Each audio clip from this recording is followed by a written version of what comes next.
IPL వేలంలో పలువురు big స్టార్లకి shock తగిలింది. ఒకప్పుడు ఇదే ఆటగాళ్ల కోసం కోట్లు కుమ్మరించిన ఫ్రాంచైజీలు చౌకగా వస్తున్నా కనీసం పట్టించుకోలేదు. ఐపీఎల్ 2025 మెగా వేలంలో ఒకవైపు కొత్త ఆటగాళ్లకే ఫ్రాంచైజీలు కోట్ల వర్షం కురిపించాయి. వేలంలో తక్కువ ధరకే అందుబాటులోకి వచ్చినా అమ్ముడుపోని వారు చాలా మందే ఉన్నారు.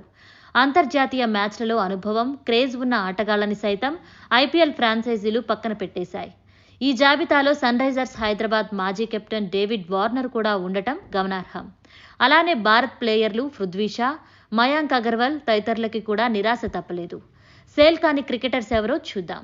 David Warner, Jonny Bairstow, Mustafizur Rahman, Naveen ul Haq, Umesh Yadav, Sarfaraz Khan, Steve Smith, Piyush Chawla, Kane Williamson, Mayank Agarwal, Prithvi Shaw, Shardul Thakur, Daryl Mitchell. ఇలాంటి మరిన్ని వీడియోస్ కోసం మా ఛానల్